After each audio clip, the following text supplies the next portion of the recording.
Olá pessoal, retornando aqui então ao nosso estudo, nós falamos da unidade da espécie humana, né? No último vídeo, a unidade do homem. E nós vimos que a melhor unidade que já se encontrou, né? Os estudiosos encontraram para trabalhar a unidade do homem, né?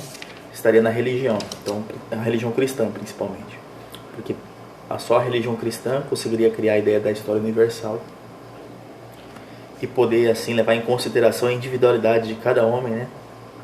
dentro dessa história, né? Diferentemente das outras religiões em que a história teria algum valor, né?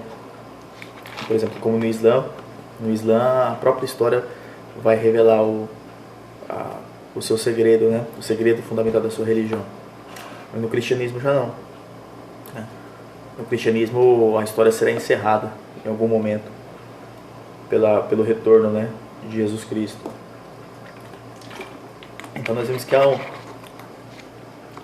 quando a humanidade trabalhava com a ideia de unidade segundo a religião cristã, isso causava bem menos problemas do que os conceitos modernos raciais ou genéticos.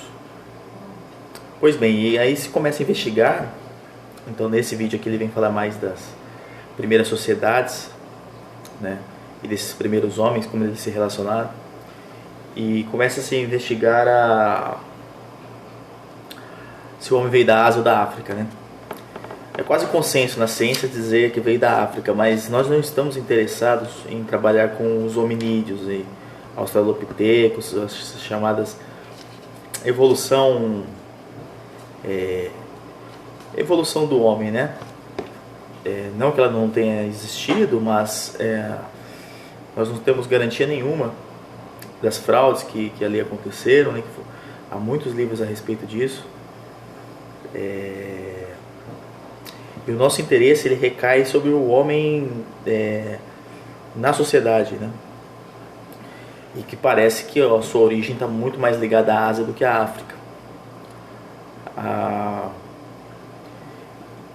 Hoje é a moda, né, a leitura do Jaron Diamond, mas o Cesare Cantu já 150 anos antes do Jaron Diamond já demonstrava que a Europa ela tinha, por providência divina, tinha sido eleita por Deus para receber e acolher toda a civilização fértil que a Ásia tinha produzido.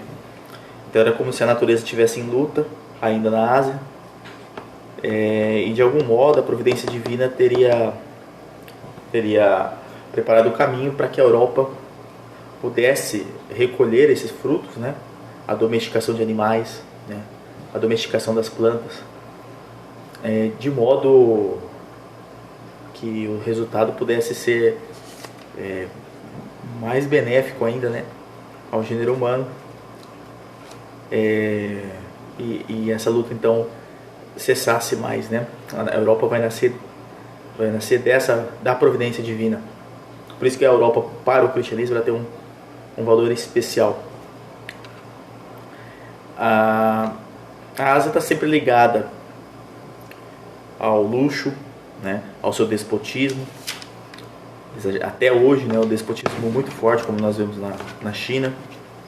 E as primeiras monarquias, né? Então essas ideias de algum modo elas vão chegar à Europa, elas vão ser retrabalhadas. Cantu escreve uma coisa bem interessante aqui. Ele diz: o homem só pode elevar-se adquirindo a unidade na multiplicidade, invisível no visível e o efeito na causa. Ou seja, já está se preparando a formação das religiões, né, e a formação da filosofia. Passa-se ano e nós ainda não conseguimos e nunca iremos conseguir escaparmos da filosofia e da religião. A filosofia e a religião, elas são fundamentos que o homem tem para fazer sua reflexão no mundo. Acho que não há nada mais importante que essas duas coisas. Ah, e aí o Cantu começa um debate aqui que muitos autores, né, buscavam saber então quando teria se dado a passagem do estado irracional para o racional. Ou seja, aquela velha ideia do homem que vivia selvagem, estado de natureza, vai ser uma expressão muito forte, eu já vou comentar a respeito disso, e teria passado desse estado para então a forma organizada da sociedade. E o Cantu diz que isso nunca aconteceu, porque esse estado de natureza, ele é uma abstração, ele não existe de fato. Ele até escreve aqui: por que não há uma só nação sem uma linguagem e uma moral em toda a história? Você pode procurar, sempre há uma linguagem. Quer dizer, o homem, né, as possuiu sempre. Elas não foram produtos criados pelas sociedades, mas estavam sempre com o homem, né? Ele também deixa claro, ele diz: olha, primeiro o homem teve que experimentar o bem para ele então ele ver o valor por exemplo, do casamento, da paternidade, tá? Senão ele se pergunta aqui: como conceber vantagens da sociedade sem que nunca se tivesse experimentado? Então o homem ele experimentou primeiro essas coisas e ele pôde avaliar o que era bom e o que não era, tá? Então não foi um projeto intelectual que criou a sociedade, mas foi pela prática contínua do bem. A prática contínua do bem cria a sociedade. A prática, o amor ao próximo, depois o cristianismo vai complementar essa ideia, né? É a base da sociedade, Santo Agostinho. E aquela coisa que o filósofo Olavo de Carvalho diz, né? Mesmo o índio, ele nunca vive no mato, isolado. Então logo ele está numa área, em sua área, ele procura criar uma rede de proteção, um círculo em torno da qual ele pode se proteger, né? O índio não fica no mato o tempo todo. Ele vai para fazer suas necessidades, para caçar. Então ele traz, né, para sua aldeia. Então sempre o homem, ele, em torno de si, ele constrói uma área de proteção, uma área de segurança, né, um círculo de possibilidades previsíveis, da qual ele pode ter poucas surpresas, tá? Ele consegue criar em torno de si essa área de proteção, né? Que é um significado da cultura. Cultura veja, Ortega dizia que os animais tinham medo de tudo, a todo instante, e o homem, para escapar disso, né, foi produzindo a cultura como meio de se proteger desse perigo o tempo todo. O homem viu que os efeitos de determinados atos que ele tomava, principalmente de uma religião e de uma filosofia concretas, né, possibilitava ele ter maior proteção, possibilitava ele ter maior desenvolvimento econômico ali na sua aldeia, possibilitava que menos problemas aparecessem, tá? Um matrimônio feliz, uma paternidade bem exercida. O Cantu coloca, né, que a fidelidade da mulher, então, ela revela a sua força matrimonial. O pai que governa com virtude, ele ensina o respeito à gratidão, né? Ensina a sua convicção, e essa convicção ela se liga ao solo que ele está, esse solo sagrado. Então, partilhado gera a família ela é criada a partir do solo. Leia o Fustel de Conanges e vocês vão ver como a religião antiga ela estava ligada ao solo sagrado. Então, o rito, primeiro ao funeral, né, ao morto. Então, claro, existiu aquela religião oficial que nós vemos nos filmes, mas a religião verdadeira do romano, da cidade antiga como um todo, é a religião privada, a religião particular que ele tem e a forma dele se ligar ao solo sagrado, tá? Então ele rega com leite, por exemplo, o solo onde morreu o familiar dele, tá? Leva os seus alimentos para aquele lugar. E a partir dali que nasceria a origem da sua família. A família nasce do solo. E esse solo está ligado, né, tá ligado às heranças, às gerações, tá, familiares que ali trabalharam e que ensinaram essas convicções para o filho.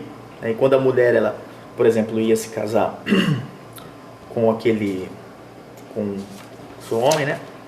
Ela tinha que sair da sua religião privada e ela entrava na religião privada do marido daquela casa, né? Da família do marido. Ela vinha participar e havia rituais, né? Para que pudesse ser aceita ali dentro. Depois o cristianismo ele volta a tornar a religião pública, tá? E não mais privada. Tem vantagens e desvantagens nisso, né? Outro dia nós comentamos a esse respeito. Mas essas ideias como estado da natureza, elas foram modas da época do século XVI, elas foram modas da entrada da modernidade. Veja, olhando nesse ponto de vista, John Locke não está tão distante de Thomas Hobbes. Porque John Locke, existe uma crítica belíssima que o professor Johann Haslone fez na Virtude do Nacionalismo, né? Um livro que eu recomendo muito, muito, muito a vocês. E o John Locke dizia que a origem da propriedade privada, como Deus tinha feito todas as terras livres para todos os homens, então aparentemente tudo era de propriedade comum. Mas para Locke havia uma diferença entre a propriedade comum e a propriedade privada, a propriedade pessoal, já na própria constituição do corpo do ser humano. Ou seja, Deus teria dado a cada ser humano um corpo com habilidades diferentes, e dessas habilidades distintas, essa ideia vai constituir os Estados Unidos, por exemplo, filosoficamente, tá? Com essas propriedades distintas, já nasceria dali a diferença entre o comum e o privado. Até aí nós podemos aceitar, nós já falamos disso, né? Dos diferentes tipos humanos que aparecem no Gênesis da Bíblia, com suas especificidades. Mas aí Locke diz, bom, como existiria então essa propriedade comum e esses homens com diferentes especialidades trabalhariam em cima dessa propriedade comum, a propriedade privada, para John Locke, nasceria daí, dessa alteração do estado de natureza, o que seria um outro absurdo, né? Esse estado de natureza ele nunca existiu. E Locke também toma partido disso, assim como Thomas Hobbes. Um pouco menos, mas para explicar a vantagem do trabalho, né, como fonte originária do valor, né, e como resultado das civilizações que mais prosperam e das que menos prosperam. Então o homem ele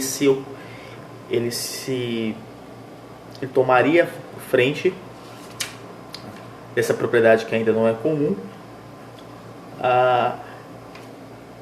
da propriedade que para ele é comum a todos, alterando o seu estado de natureza, a expressão é até essa que ele utiliza, e pelo seu trabalho tendo garantias que depois serão juridicamente colocadas pelo exercício da força do seu trabalho ali, da sua especialidade que estava no seu corpo presente, com as suas potencialidades.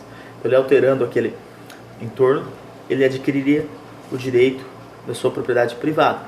O raciocínio não é tão errado, desde que ele não admitisse a existência desse bem comum no tempo como um todo, porque Locke está ignorando toda a história. Ou seja, aquele terreno que ele diz que é livre e comum a todos, seu estado de natureza, na verdade ele já foi trabalhado. Outras civilizações ocuparam, né? Todo lugar ele já tem uma determinada história. Era um erro muito comum no século XVI a falta de pensamento histórico. E era moda também. Eu já falei para vocês da festa de Rouen. Vocês deveriam ler A Tempestade de Shakespeare, né? O Caliban. O Caliban ele tem uma figura típica disso, daquilo que os europeus imaginavam que seria a ausência de civilização. Vocês vejam como as coisas são, né? O século XVI está muito mais ligado ao século XVIII e o XVII ao XIX. No século XVIII, essas ideias do estado de natureza elas voltam muito forte, elas voltam em legislações, elas voltam no iluminismo, no racionalismo, que tenta criar um mundo segundo uma enciclopédia. A enciclopédia é o objeto, né, do século XVIII. E o século XVII estaria muito mais ligado ao século XIX, né? Ao utilitarismo. E o século XX ele foi o palco de todas essas experiências. O que era desde a entrada da civilização europeia na sua idade moderna, nós vamos vendo esses produtos sendo criados pela filosofia e a sua resolução lá no século XX. Foi uma resolução que nos trouxe, eu já falei isso aqui, 200 milhões de mortos. Então essa brincadeira custou caro. Pôs fim, inclusive, à civilização europeia. A civilização europeia hoje significa outra coisa, né? A civilização cristã hoje está praticamente acabada. E a civilização europeia hoje muitas vezes pode significar que ela é até contra a própria origem, a ideia fundamental da civilização europeia. Então, vocês vejam como uma má formação filosófica, né, levou a problemas muito maiores e sérios e que até hoje, né, você não consegue resolver direito, tá? Então, eu retorno aqui ao tema, né, que a providência traz então a felicidade. Isso aí está nos noivos já do Manzoni. E o Cesare Cantora, partidário do Manzoni. Então a providência ela sempre traz a felicidade. Como? Quando você cultiva aquilo que Deus preparou para você. Então o pobre ele tem que estar feliz em sua miséria. É uma ideia complicada de nós aceitarmos, né? Mas o pobre feliz em sua miséria. Até mesmo o escravo pode ser livre em sua escravidão, né? Há inúmeros exemplos disso. O mais famoso é Epiteto. Foi filósofo e escravo. Homem livre sendo escravo. Então a violência, né, da espada que Cristo dizia que ela era equivocada quando São Pedro puxou, porque ela geraria mais revolta, né? Mas mesmo a partir disso, você vê, o homem ele é um ser bom. Ele é um ser bom porque mesmo com a escravidão antiga, que era terrível, tá? Hoje se fala muito da escravidão mais moderna. Vocês não têm ideia do que era a escravidão antiga. Mesmo com isso, você vê, os homens poderiam executá-los, os vencidos de batalha, mas mesmo assim eles ainda preservavam algum destino para aquilo, seja econômico, seja para as relações de trabalho, seja para relações de troca. Ainda havia uma misericórdia humana, né? Sem cristianismo poderia ser muito bem executá-los, né? Mas o homem ainda preservava os vencidos de batalha. Com todas as crueldades que havia, ainda havia o bem ali dentro. Se vocês lerem Dostoiévski, Recordações da Casa dos Mortos, vocês vão ver isso. Por trás de toda aquela baixa moralidade que ele encontra nos tipos ali dentro da cadeia, ele vê, aí que é o detalhe, nos diálogos individuais, nunca na coisa como um todo. Por isso que eu falo, nunca busque o amor ao próximo na sociedade como um todo. A humanidade, esses valores não existem, mas nas relações individuais. E Dostoiévski notou que nas relações individuais, esses homens demonstravam valores supremos. Por mais que fossem pecadores, a hora que eles estavam isolados, né, em que só duas almas ali pudessem conversar, o coração de cada um começava a falar. Diminuía aquilo que eles pensavam sobre o mundo e começava a se aparecer aquilo que eles pensavam sobre eles mesmos. Dostoiévski percebeu isso, sai da cadeia, nós vamos falar mais pra frente de Dostoiévski, né? Sai da cadeia exaltando o czar, vê no bandido russo, no preso russo, a alma da civilização russa, o valor do pecador, e vê que o cristianismo ele é manifesto em todas as etapas da vida, né? Mesmo no crime, mesmo bandido, para alguém ali em sua relação, ele é bom. Então, é uma ideia que hoje nós temos muita dificuldade de aceitarmos, né? De tanta propaganda que nós ouvimos, é assim, o homem é bom. Ele não é perfeito, o homem é bom. O mundo é bom. Também não é perfeito, mas é bom. Aquela coisa que o Gugu fala no seu ICLS, né? O mundo, desculpe, é 51% bom. Deus fez o mundo e viu que ele era bom. As coisas são prazerosas. Há valores nas coisas. E o homem é bom. De certo modo, os homens tratam bem os outros, né? Como forma geral.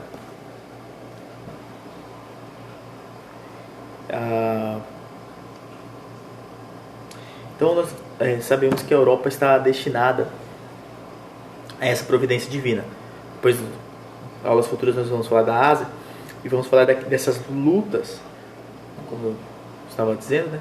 Dessas lutas do gênero do coração humano. E depois vocês vão ver lá na Grécia, como esses valores vão aparecer lá. E aparece muito mais, sem aquele despotismo e sem aquele luxo exagerado na Europa, que é uma pena que hoje esteja voltando, né? Hoje o mundo parece que gosta disso. Os valores asiáticos estão voltando. Está aí a China no poder.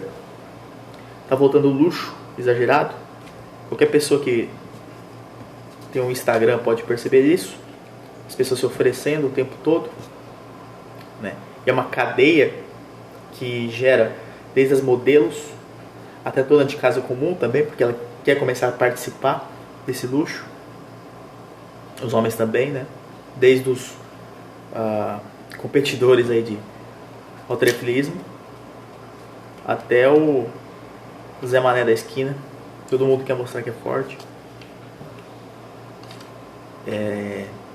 O luxo asiático e o despotismo, né? A violência exagerada, o prazer no exercício anticristão, né? Como nós vemos em decisões judiciais recentes aqui no Brasil, né? Todos sabemos quem são, né? Processos fraudulentos, a luta do poder pelo poder. Então os valores asiáticos estão voltando, né? Você vê tanta gente aí dando valor para a civilização chinesa. Quando, se você lê a história da China, você sabe que Mao Tse Tung ele enterrou todo o passado chinês. Todo o seu passado histórico foi alterado. A China de hoje não tem mais nada a ver com a China até o virado do século XX. Sobrou muito pouca coisa. Mesmo na Rússia, que perseguiram todas as gerações históricas, aristocráticas na Rússia, ainda se sobrou alguma coisa. Na China, o exercício de Mao Tse Tung conseguiu levar à morte e apagar da história da China tudo que de bom havia ali. E é isso, né? Então, dessa filiação dos povos, né? Cantu ele deixa o recado do Zoroastro, que foi um filósofo persa, né? Sacerdote também, profeta, né? Salvo engano, século VII a.C. Tem muito pouca coisa de Zoroastro, mas sobraram umas frases, né? Zoroastro dizia, né, que interrogou a divindade a respeito da dispersão dos povos, e a resposta que essa divindade teria feita a ele seria: obra o bem, né, e colhe a eternidade.